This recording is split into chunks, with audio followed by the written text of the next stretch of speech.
Sebentar, yel-yelnya gimana tadi? Abdesi Desa Indonesia.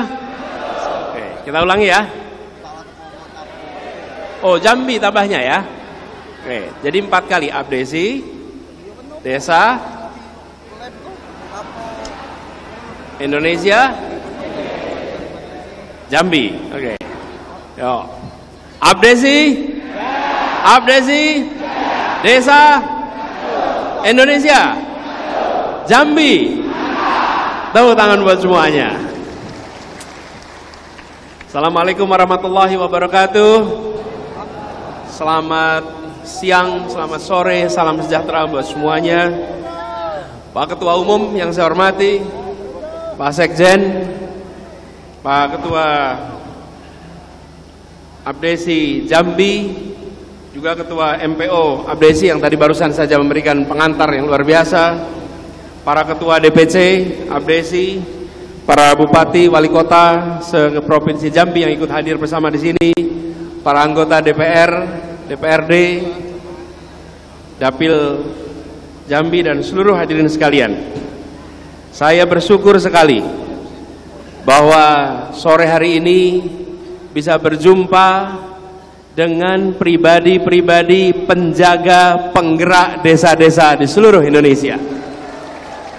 Inilah garda terdepan kita. Inilah pribadi-pribadi yang tadi disebutkan.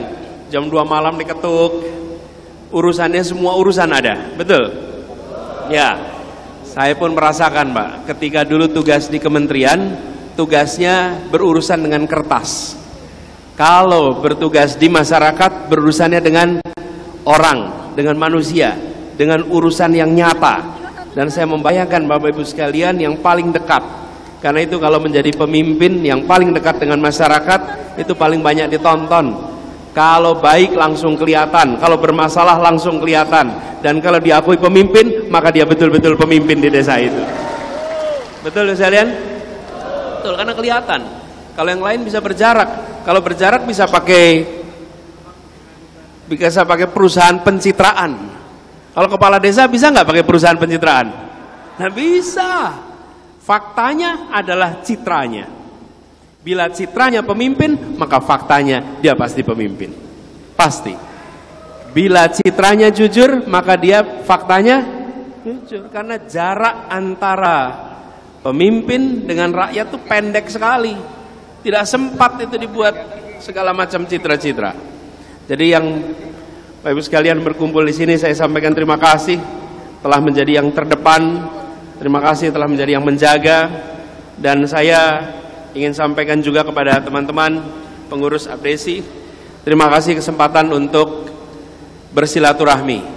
Kami ketika dapat undangan dari Abdesi, saya katakan kalau Abdesi mengundang, sesungguhnya bukan undangan, itu adalah perintah hadir. Perintah hadir harus dilaksanakan, udah perintah hadir.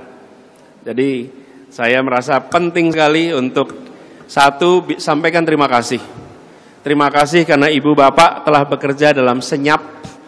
Ibu bapak bekerja di tempat yang tak terlihat, tapi ibu bapak yang menjaga agar suasana Republik ini tetap tertib, suasana Republik ini tetap baik, suasana Republik ini tetap teduh. Dan Republik ini dijaga oleh pribadi-pribadi yang tak terlihat. Yang terlihat tentu saja baik juga, tapi yang tidak terlihat seringkali justru yang kita lewatkan. Karena itu saya merasa penting. Pertama saya ingin sampaikan terima kasih. Kemudian kami selama ini berinteraksi, mendengar, melihat bagaimana Bapak Ibu dan masyarakat desa menjadi penopang bagi kehidupan berbangsa. Jadi Bapak Ibu sekalian saya hormati, kalau boleh ini saya berbagi sedikit. Kita punya harapan bahwa desa-desa ke depan, desa kita bukan sekedar sebagai kawasan yang berada di luar kota, tapi kita ingin desa ke depan menjadi pusat pelestarian dan pengembangan budaya. Ini adalah kekuatan desa kita. Dan saya katakan di sini dua, pelestarian dan pengembangan. Mengapa harus dua? Kalau pelestarian menjaga yang lalu, kalau pengembangan membuat yang baru. Jangan sampai budaya kita dianggap sebagai masa lalu dan tidak ada pengembangannya. Dilestarikan dan dikembangkan, tempatnya mana? Desa harus bisa menjadi tempat pelestarian dan pengembangan kebudayaan. Lalu kita tahu bahwa desa juga tempat sumber potensi alam dan lingkungan. Ini desa kita. Betapa kekayaan alam yang luar biasa, dan ketika kita bicara tentang kerusakan lingkungan hidup, kerusakan itu dimulai di kota atau di desa, Bapak Ibu? Kok enggak? Kerusakan. Kalau kerusakan lingkungan di mana? Di kota. Yang banyak polusinya di kota atau di desa? Kota. Justru desa menjadi pertahanan lingkungan. Karena itu kita ke depan harus membuat desa-desa kita terus menjadi paru-paru Indonesia. Menjadi tempat hadirnya air-air yang bersih, udara-udara yang bersih. Di mana desa kita? Lalu lumbung pangan nasional. Kita tahu ini lumbung pangan nasional. Tidak usah dijelaskan, semua paham. Dan di desa pula kita menemukan bibit-bibit kepemimpinan. Semua ini Bapak sekalian yang ada di Republik ini, kalau ditanya dulu di mana, minimal kakeknya dari desa. Minimal kakeknya dari desa. Betul tidak? Nah, tapi juga di desa kita punya banyak masalah, Bapak Ibu. Kalau kita lihat nih, prosentase kemiskinan secara nasional, prosentase penduduk miskin ada 9%. 12% di desa, 7% di perkotaan. Ini tidak boleh diteruskan. Kita harus kurangi angka kemiskinan, dan di desa justru harus meningkat kesejahteraannya dan menurun angka kemiskinannya. Kunci untuk kita semua. Tapi juga yang tidak kalah penting, kebutuhan dasar. Pendidikan, kesehatan, air bersih, bahkan akses pada sanitasi semacam MCK dan fasilitas-fasilitas ini Bapak Ibu sekalian makin hari sudah menjadi makin kebutuhan. Karena itu kita melihat ke depan ketika membayangkan desa, maka harus membayangkan desa yang sehat. Tidak harus menjadi kota, tidak harus berubah dalam artian struktur lingkungannya, tetapi menjadi desa yang sehat, desa yang warganya merasakan kemajuan, kebahagiaan, dan basisnya tetap pedesaan. Tapi sebelum ke sana Bapak Ibu, teman-teman apresiasi yang saya hormati, saya ingin kasih gambaran sedikit perjalanan Indonesia. Bulan depan kita masuk ulang tahun Republik yang keberapa?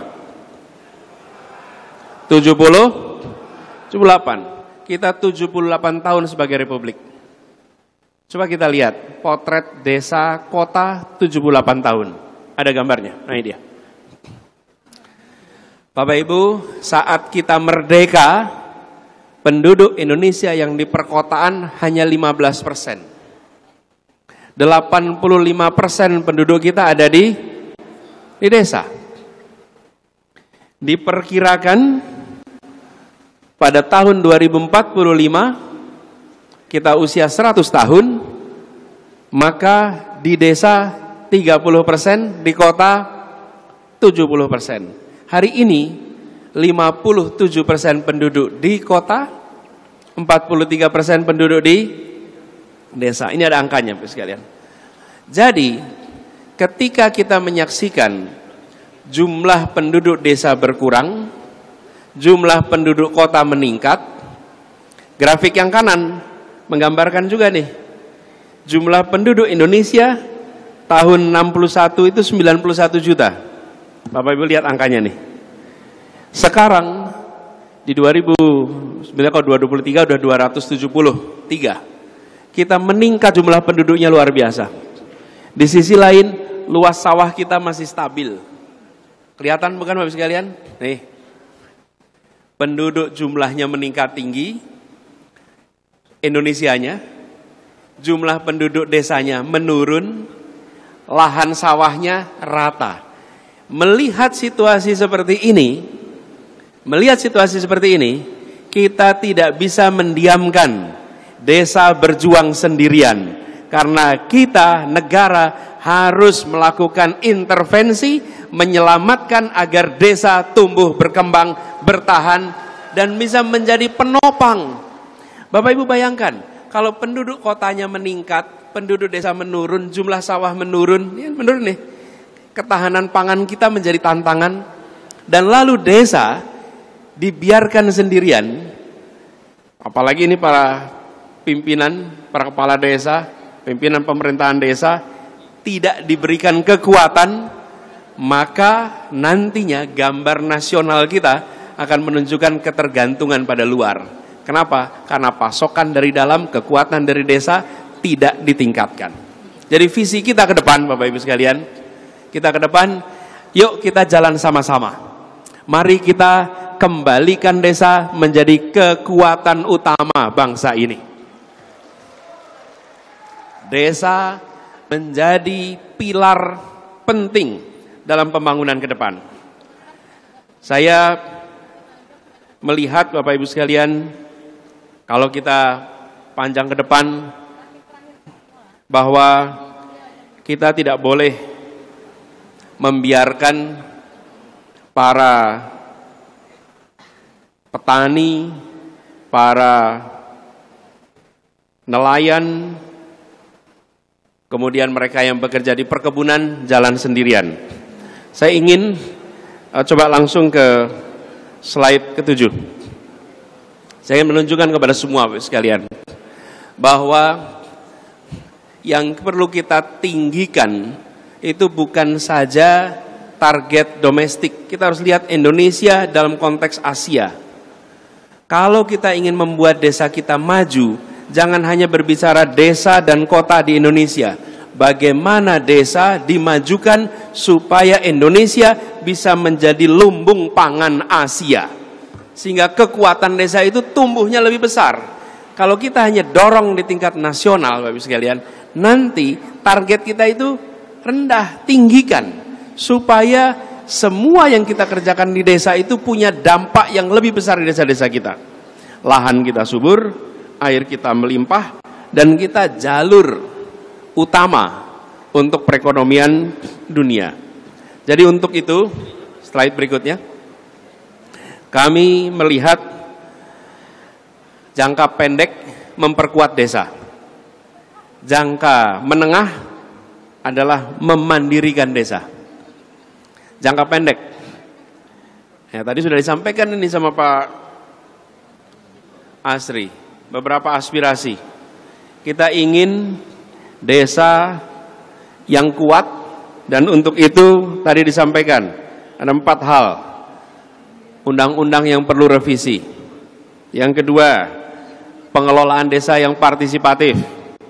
Yang ketiga, kesejahteraan mereka yang bekerja di desa, baik kepala desa maupun perangkat desa. Yang keempat, dana desa yang ditingkatkan. Targetnya tadi katakan 10%. Bapak Ibu, kita harus mulai bekerja dengan cara begini. Apa yang dituju, lalu aturan apa yang dibutuhkan untuk mencapai itu. Jangan dibalik. Kalau kita bekerja sekedar untuk aturan, kita tidak tahu aturan ini untuk apa ya. Tujuan kita apa? Tujuan kita desa yang bisa kuat, desa yang bisa maju, nantinya menjadi mandiri. Dan kalau itu dilakukan, maka bila itu diperlukan revisi, maka lakukan revisi. Bila itu dilakukan partisipasi, lakukan partisipasi. Karena ini yang perlu dikerjakan.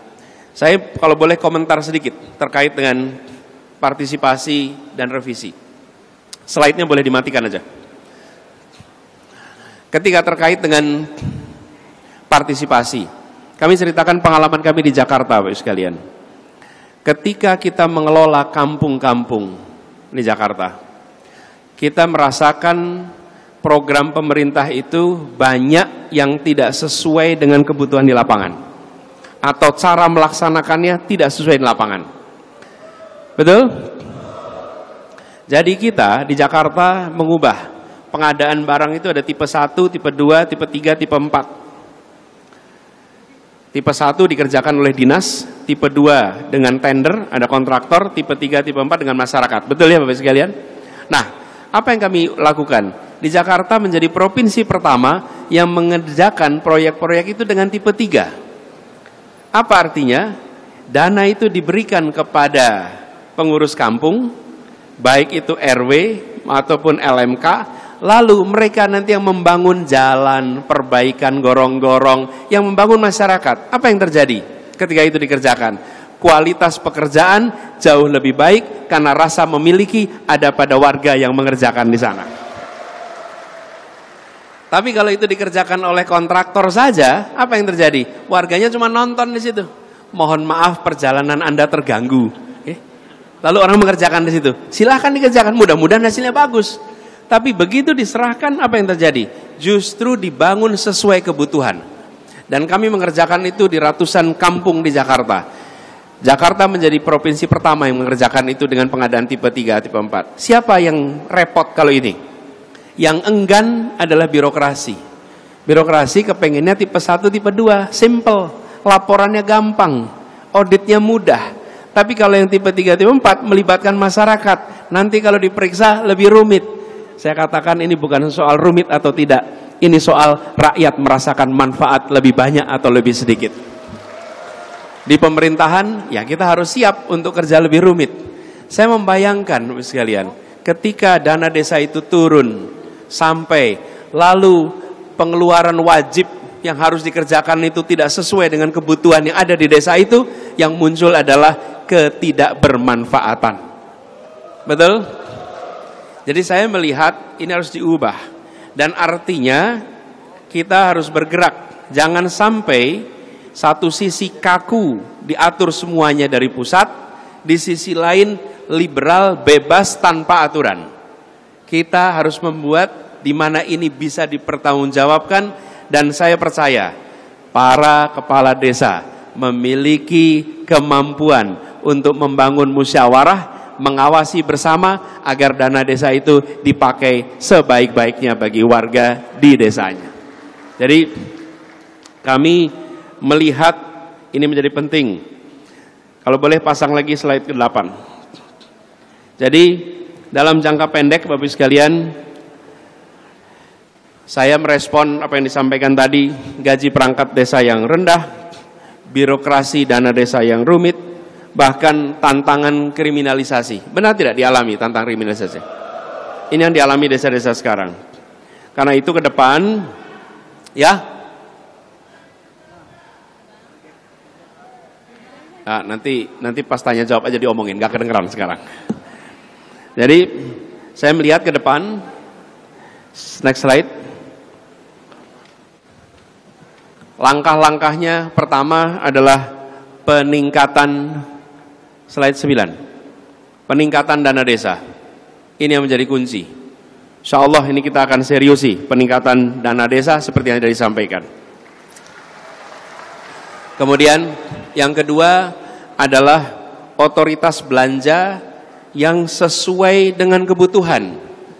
Jadi kewenangan harus dibikin sistemnya. Kita ini memang juga tidak boleh tanpa kendali. Dikendalikan 100% tidak sesuai kebutuhan karena semua desa dianggap seragam. Betul tidak Bapak sekalian? Ada tidak yang seragam di seluruh desa? Ada. Seragamnya desa adalah beragam. Beragam, nah mungkin sama. Kebutuhannya beragam. Dibuat sesuai kebutuhan, dibuat sistemnya sehingga satu sisi otoritas didelegasikan, pengeluaran disesuaikan, sisi lain tata kelola pemerintahan dijalankan dengan baik dan benar. Sehingga aparatur yang terlibat, aparatur desa, terlindung dari potensi kriminalisasi. Yang saya rasa hari ini menjadi salah satu masalah yang besar di desa-desa di seluruh Indonesia. Kemudian yang tidak kalah penting Bapak sekalian adalah pendampingan yang profesional. Jangan pendampingan ini sekedar pasang orang begitu saja, titipan-titipan dari kanan kiri, sudah cukup. Desa membutuhkan pendamping yang benar-benar mengerti dan benar-benar bisa membantu. Sehingga teman-teman para kepala desa punya partner yang baik. Nah, untuk itu coba slide 11. Untuk itu Bapak sekalian, kami tidak ingin proses kebijakan itu top down saja. Itu gagasannya. Gagasan besarnya apa? Kita ingin desa yang kuat, desa yang mandiri. Ini besarnya nih. Untuk itu kita harus lakukan beberapa perubahan. Apa aspek yang harus dirubah? Jangan sampai perubahan itu top down saja. Karena yang tahu masalah sesungguhnya siapa? Yang tahu masalah sesungguhnya adalah Bapak Ibu sekalian dari lapangan. Karena itu saya mengajak kepada teman-teman di Abdesi, 4 hal kami ingin rumuskan sama-sama. Dari apa yang terjadi sekarang. Nomor 1, apa yang harus diteruskan dari yang ada sekarang? Apa yang harus diteruskan? Perubahan itu tidak hanya menghentikan semua. Perubahan itu adalah juga bicara apa yang harus kita tingkatkan. Yang kedua, apa yang harus dikoreksi dari yang ada sekarang. Yang ketiga, apa yang harus dihentikan dari yang ada sekarang. Dan yang keempat, apa hal baru yang harus kita buat. Saya mengajak Abdesi untuk menyusun ini sama-sama sehingga kebijakan yang dihasilkan adalah kebijakan yang sesuai dengan kondisi di lapangan. Kalau tidak, kita membuang waktu Bapak Ibu sekalian. Uang APBN kita dikeluarkan, sementara hasil yang didapat tidak sesuai harapan. Karena sinkron ini semua. Apa yang menjadi kebutuhan? Itu sebabnya 4 ini penting.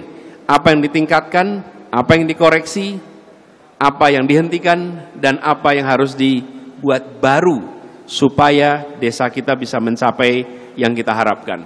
Jadi Bapak Ibu sekalian, kami tidak ingin menempatkan desa itu semata-mata sebagai sebuah kawasan penopang kota, bukan.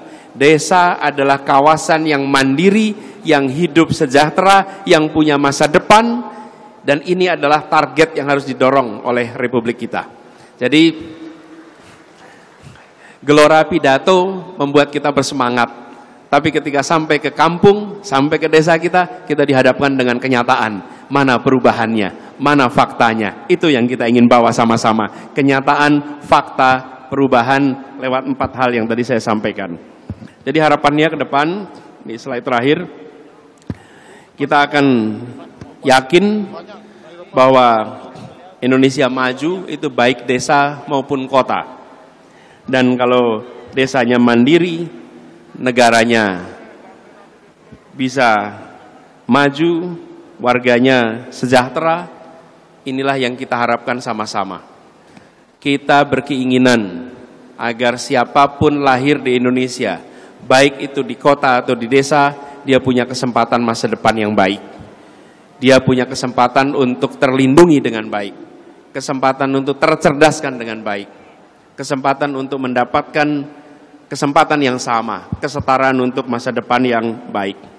Ibu bapak sekalian saya hormati, para anggota Abdesi, izinkan saya mengakhiri paparan awal ini dengan menyampaikan kepada semua bahwa gagasan perubahan yang kita bawa adalah untuk menghadirkan rasa keadilan.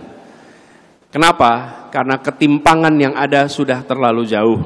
Ketimpangan antara kota dengan desa, ketimpangan antara pulau satu dengan pulau yang lainnya, ketimpangan antara komponen masyarakat satu dengan komponen masyarakat lain. Ketimpangan ini tidak boleh dibiarkan terus-menerus. Tidak bisa kita membangun persatuan dalam ketimpangan. Coba Bapak Ibu sekalian, bisakah Bapak Ibu di desa membuat persatuan dalam ketimpangan? Bisa tidak? Bisa. Persatuan itu harus dibuat di dalam perasaan keadilan. Keadilanlah yang menghasilkan persatuan. Tidak mungkin kita bisa menjaga persatuan, menjaga keutuhan Republik kalau ketimpangan ini dibiarkan. Dan kenyataannya hari ini kita ada ketimpangan. Inilah yang akan kita bereskan sama-sama, dan kami mengajak untuk bekerja bersama. Kami sangat terbuka. Tadi saya sampaikan ada 4 hal nih catatan. Yuk kerjakan sama-sama, insya Allah desanya maju, kotanya maju, Indonesianya maju. Terima kasih. Assalamualaikum warahmatullahi wabarakatuh.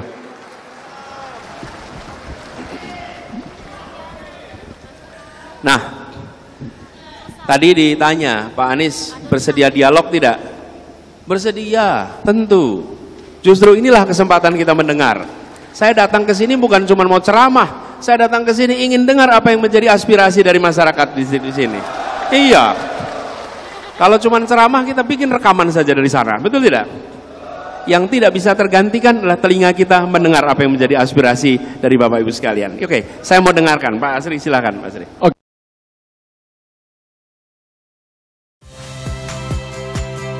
Saya Magister Tarigan. Saksikan program-program Kompas TV melalui siaran digital, pay TV, dan media streaming lainnya. Kompas TV, independen, terpercaya.